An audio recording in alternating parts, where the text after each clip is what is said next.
Welcome to a video on the COROS Vertix 2. This is a deep dive into everything you need to know, and I've really put this watch to the test. Let's go.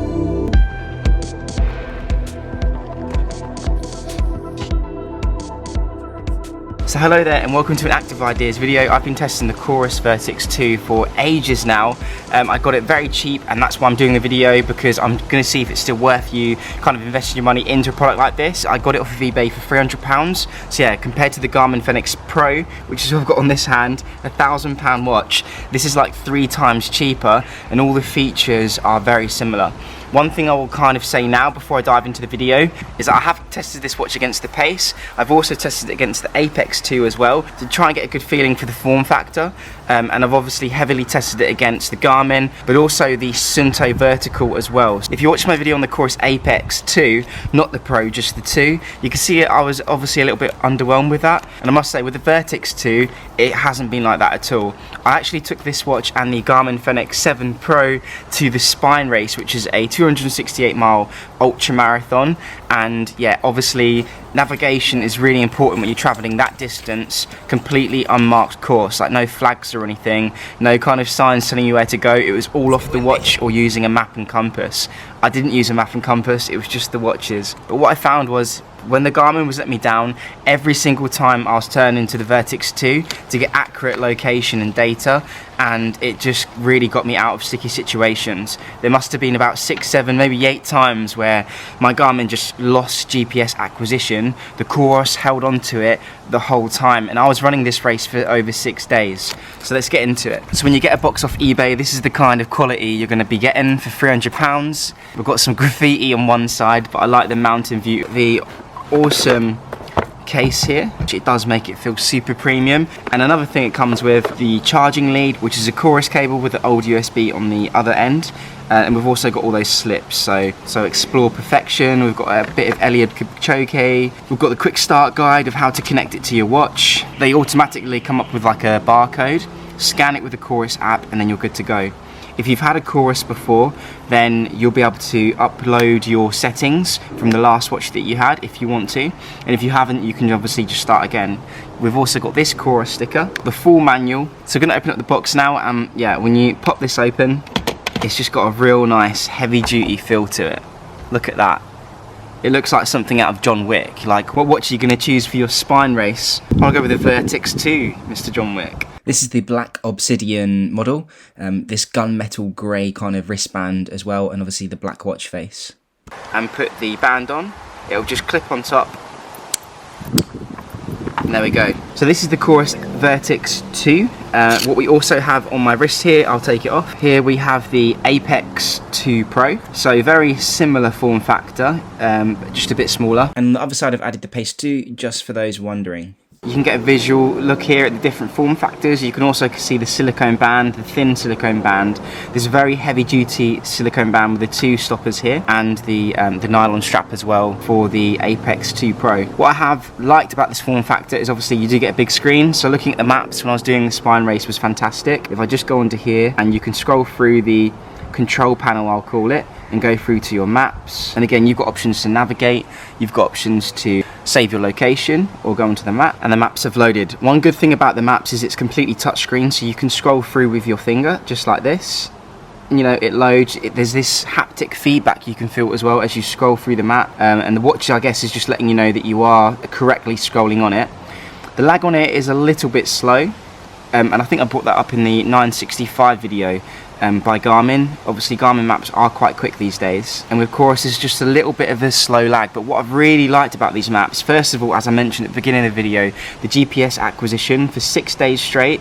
This didn't lose signal, and I was fully confident on the top of mountains that I wasn't going to get lost or go off the edge of a cliff.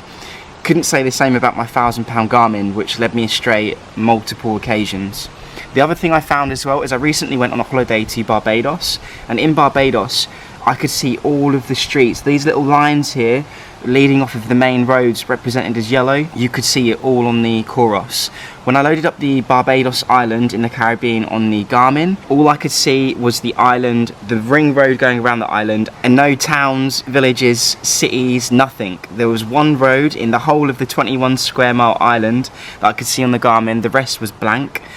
On the COROS, yes, it doesn't have the road names. With the COROS, I could see every single trail there was, every single road that there was in Barbados was on the COROS. Even little passageways where I'd go through like an alleyway to get from the beach to my hotel, weird things like that were all on there. So I'm really impressed with the map detail on the COROS. Kudos wherever I've gone with this, and I saw that on the spine race as well. Just seeing a lot more detail out on the trail when you're out in the wild. Gonna come out of here and just zoom in a little bit and dive a bit more deeper into what I liked about the Vertix 2. So the Vertix 2 comes with a sapphire display, and like the Garmin displays as well, what you can see is you get this really reflective image. What I can say isn't better is probably the faded colours. You can see I've chosen like some sort of dark red colour as my home face on the watch, and it's not really jumping out at me. If we get some colours on the Garmin, just so you can see, these are two memory and pixel displays. You can see how bad that reflection is on the Garmin. So here's some colours for you on here. We'll get a red up, shall we? So we've got the temperature here in red. It's really hard to show this on the camera, but the colours on the Garmin with my eyes are much more vibrant and easy to see that contrast. Scrolling through here to just give you a little look at what colours might look like on the Garmin. On the watch face, we also have the steps I've done. We've got that I'm not connected to Bluetooth, so you've got the little Bluetooth symbol here. You've got this day, so it's Saturday, the date 16th, the time, and the battery. It's at 92% here, and I honestly can't remember the last time I charged this.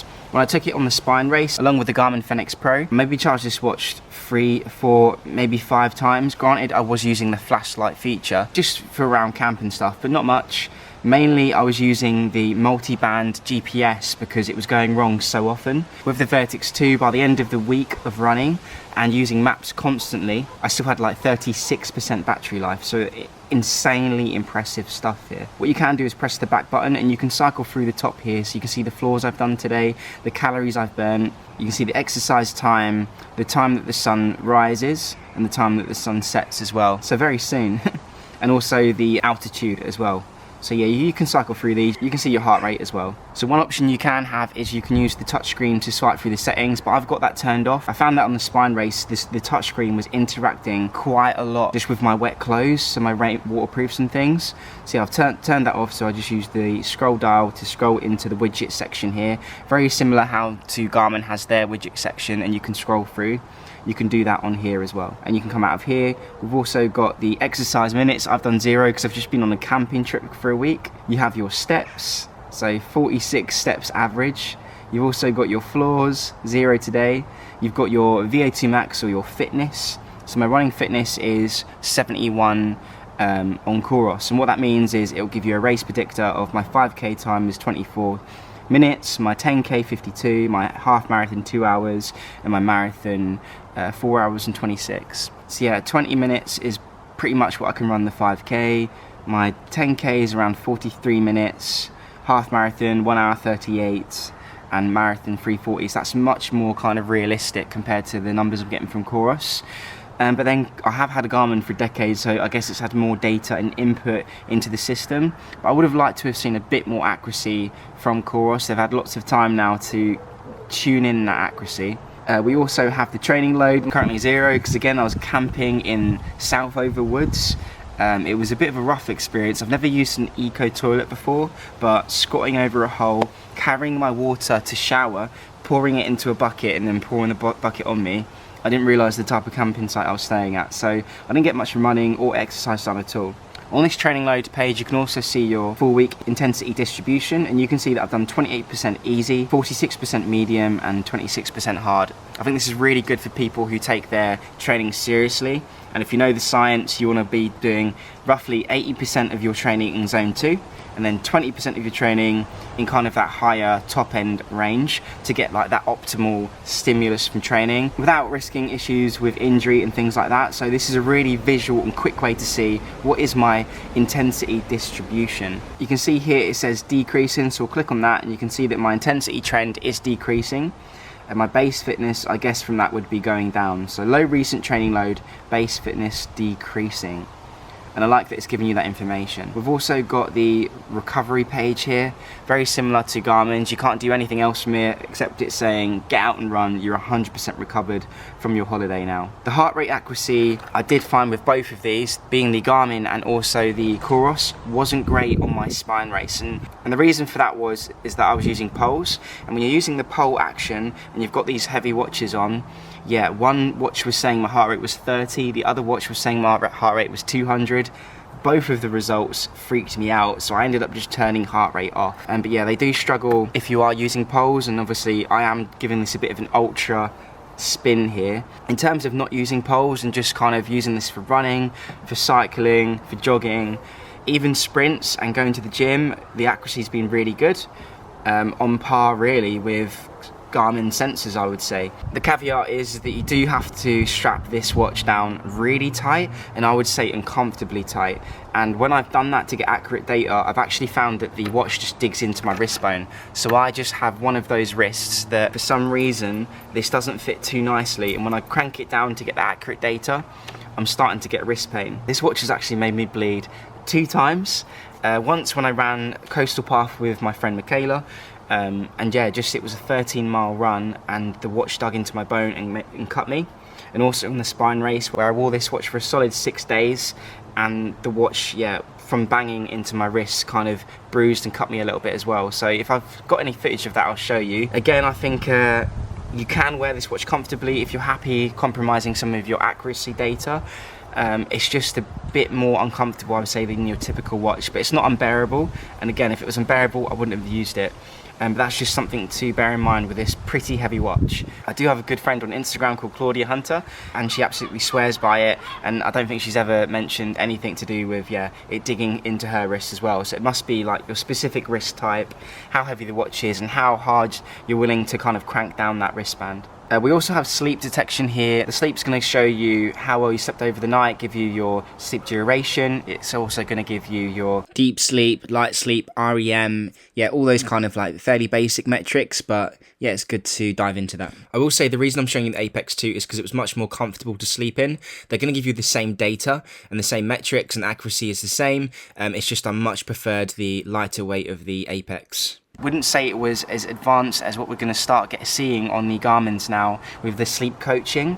Getting a lot more in depth now on Garmin, to be fair. But yeah, the sleep accuracy has been really good with the COROS, and it's been nothing that I've had to worry about in terms of it being the right duration, and it seems to be spitting out some numbers that feel relevant to the experience of sleep or recovery that I've felt.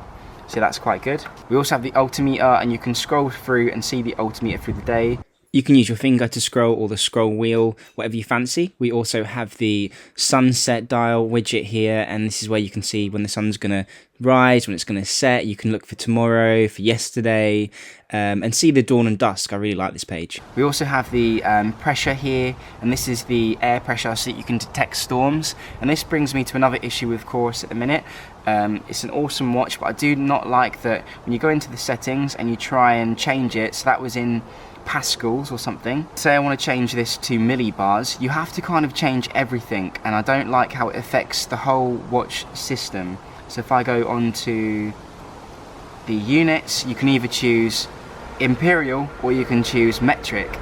What I must say I do like about the Garmin here is that you can choose to have your running pace in kilometers, you can choose to have your running mile distance in miles, you can choose to have your temperature in degrees Celsius, you can choose to have your pressure in millibars. It's all separate. I think in 2023 give us the option to use Imperial and metric options for multiple different things on the watch. So just a little caveat with the units on the COROS platform at the moment. It's a really easy fix that can be done in a software update, and I hope that they eventually do that. I'm not sure why that hasn't been fed back yet to them, because I never really heard that in reviews. We have the temperature sensor here. The temperature accuracy on here is really good. What you can use this for, if you go camping, you can leave it outside your tent and see what the temperature is outside. You know, leave it for 5 minutes. I quite liked it. I was recently at Durdledore, which is a famous UK attraction with a beach and this awesome kind of curvature cave with a hole in the middle, and I was freezing in the water. Like, it was unbearable to get in, but I was able to see what the temperature was by going onto here, seeing what the temperature was. Last of all, in the widgets menu, we have the notifications, and I've brought along here the Apex 2 Pro, just to show you what the notifications look like. It's the same experience on both. It's just at the time of filming this video, I was using the Apex 2 a little bit more because of the comfort and the weight. You can see the last person I've messaged is my friend Vic, who's an ultra runner. I can click on here and see the message. So she's reacted to one of the messages that I sent her about uploading a GPX file to Strava. What I don't like is I've had some really long texts come through on the notifications, and the only way you can get to the next notification is if you scroll through the whole text. So I'd like to be able to scroll through them all, and if you want to see more information, then click and go a bit further into it, if that makes sense. So here's a perfect example of that, where I got a spam message from Hotmail, and yeah, it's just a really long email and I can't flick past it. I've got to go through until I can get on to the next bit. So yeah, it'd be nice if you can have the option to like not be forced to read the whole of your notification. The interactive part is that you can delete that specific notification, or you can delete all of your notifications, so that's quite handy. Yeah, and you can go through a notification at a time if you'd like to. So let's get rid of that spam, shall we? And delete. So when you do go past that, you'll go back to the home screen. If you want to start an activity, you just press the middle button down, and you've got all these options. So starting from the top here, we've got run, indoor run, trail run, track run, hike, walk, outdoor climb, mountain climb, indoor climb, bike, indoor bike, pool swim, outdoor water, speed surfing, windsurfing. I mean, it goes on forever. You've obviously got triathlon, skiing. I do like that natively it comes with jump rope for you skippers out there. We've got snowboarders, skiers, cross-country skiing, ski touring, multi-sport where you kind of make your own sport, workouts, training plan that you can get from the COROS platform. And you can see all of your training information in this. You go into workouts, which you add from the COROS app. I haven't used that at all. You've got your fitness tests, so you've got running fitness, which you can click. You've got history where you can see your recent workouts. Let's just go onto here. And one thing that Garmin have got a little bit better at is the physio true up. So I might be wrong, but as far as I'm aware, the watch that you'll see on your history is going to be the specific workouts that you've done on that specific watch. It's not going to kind of sync it across all of your multiple devices. For example, if you want to use your pace down at the track and then take your Vertix 2 into the mountains. As far as I know, I could be completely wrong on that. Anyway, once you've selected your workout, you can click which one you want to explore and look at all of that detailed information. So let's have a little look. So yeah, on the 20th of August, I did an 8-kilometer run at 44 minutes. And my pace was 5 minutes 36 kilometers. More information, you can see your running performance. So that's compared to your VO2 max, or your running fitness was 106%. So it's a good day for me. And you're able to see here that the training loads, you know, the training focus, the aerobic training effect, and the anaerobic training effect, along with the RP setting that you decided at the end of your workout. Pace graph here. You can see your different zones throughout the run that I did. So it was a mixture of 1, 2, 3, 4, but no 5. You see your max heart rate, your average heart rate, and you've got your heart rate zones. You've got your average power and your power graph here. And you've got your cadence as well. So we've also got here the calories, the active time, recovery time. You can delete this if you want to delete it, or look at the laps. These are the individual laps here as well. So yeah, lots of information. Then last of all, we have the system. So on here, you can go onto your settings. You can adjust your music, or you can add your headphones, look at your headphone list. You can start playing, and you can just press play and start playing music. Obviously it's going to start searching for the headphones, and you can connect AirPods, you know, Aftershocks, whatever you fancy to this. We've got the Wi-Fi, which you can add a network. You can look at your network list, and you can look at your updates, see what version you're on. We have accessories where you can add a Bluetooth. So I've got the COROS Pace Pod connected, the Pod 2. I've really enjoyed that actually, and see how quickly it locks onto your pace compared to even multi-band GPS. It's really good. You've got the sensors here, optical heart rate, the barometer, so you can calibrate the elevation, the compass, and the phonometer very easily. On the optical heart rate, you can set it to do it every 10 minutes, real time, and obviously these things will affect your battery, and you can even turn it off if you want to. You've got the pair phone, you've got the activity interface where you can look at the background color, if it's got auto scroll on, if you want to have messages and call alerts, and you've got the do not disturb, which you can turn on or off. If you go into more settings, again, you get back to the units section. You've got the auto lock. This watch, I have struggled with the dial, always moving the dial, especially on the spine race as well. I didn't have the auto lock on because I didn't want to hold it down every time I wanted to look at the watch. I ended up having to put that back on because the water was making the watch move up and down when it touched my waterproof jacket, but also my wrist was making the dial scroll, whether I was wearing on the left or right wrist, scroll when I wasn't meaning for it to scroll. So yeah, I put the lock on and you have the choice to either scroll to unlock, which I don't really like because it's too much effort to just get onto the watch, or hold to unlock, so I prefer that one, or you can turn it off. You can also individually adjust this, so for standby mode you can have it as unlocked, and then for activities such as swimming you can have it to automatically lock. You've got the date and time with your 24 hours, auto sync and time zones here. You've got the satellite systems, all systems on, standard GPS only, estimated battery life 130 hours, all systems on, and dual frequency. I haven't changed this since the spine race, so it must have been left on all systems on, and again for 6 days didn't have an issue at all with accuracy. So yeah, very impressed with that, and it was an environment that really taxed this watch in particular. Yeah, you have the option to change the GPS and you'll see your battery life here. You've got the satellite signal, so you can put this on and see where the different satellites are. We'll leave this for a few seconds. So this is a really cool option to see all the different satellites in your area and see how good the signal is. I mean, wow. So you can request that if you want. You've got the position format, which you can have in longitude, latitude, MGRS or British grid system.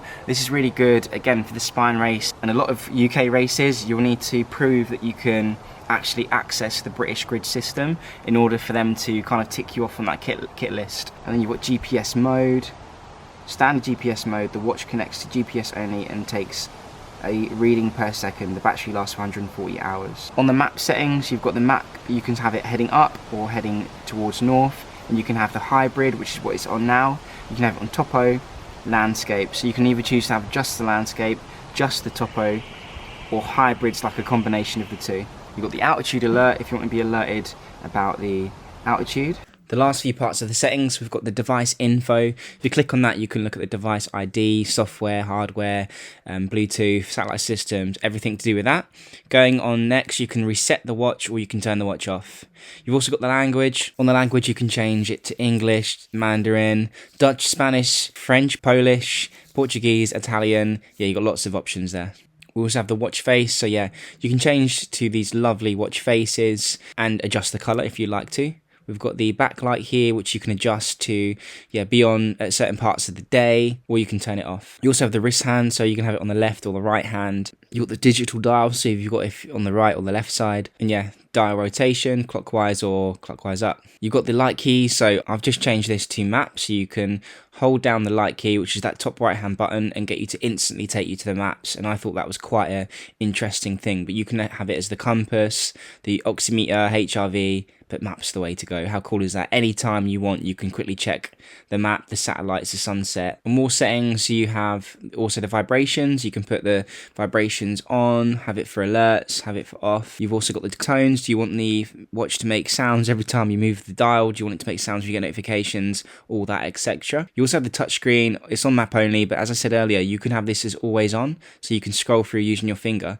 But as you've just seen there, I don't think you can select. You still need to interact with a button. It's not a full touchscreen experience. You can go back though, which is what I found. So you can go back on the watch face here and you can scroll through like this and go back to the home screen. If I quickly just show you scrolling on the Garmin, so I can go through the widgets. I can select a widget. When I select the ABC, you can go on to anything you want. So let's say I choose to go onto the barometer, and then I can select it by tapping and scroll through. With the COROS, you can scroll through to the barometer, and then I'll try and select it or select altitude, and yeah, you can't. So it's still not that full touchscreen experience, but once you've selected it, you can scroll through just as you would on any other watch that's touchscreen to look at data throughout the day.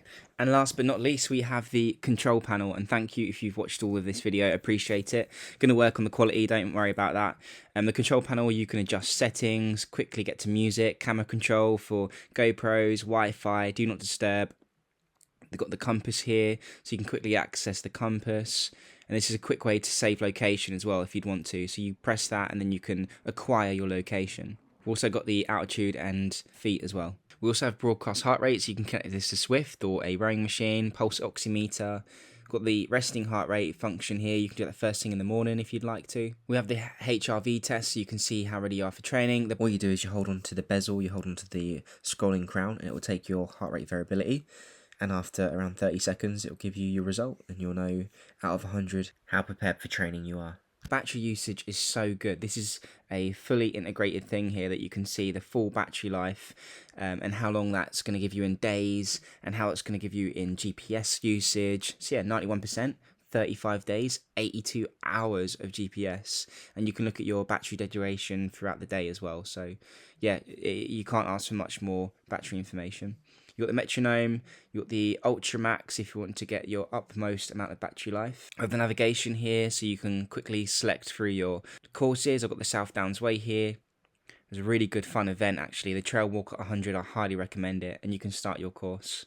We've also got location, again, a quick way to save location. You've got the map, a quick way to look at your location and see where you are compared to the map. We've got map settings if you want to quickly change that. We've got the satellite signal again, stopwatch, timer, and then the alarm function and the watch face. So I really like using the timer, the alarm, and the stopwatch as well. Usually for things like at work, if I need to be back after a 20-minute break, I can just set 20 minutes and off I go.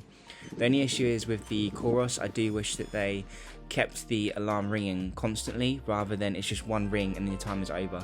So here I'm going to set an alarm for a minute's time. I really like that you can set multiple alarms, and also that will tell you the exact amount of time until it's going to go off.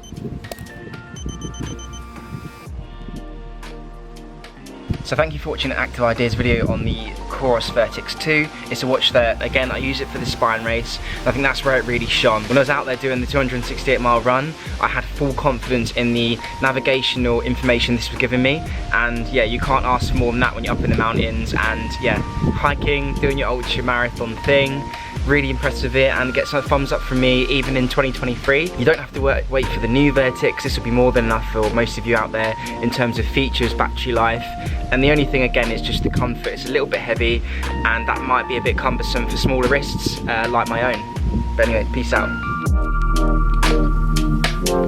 So thanks for watching.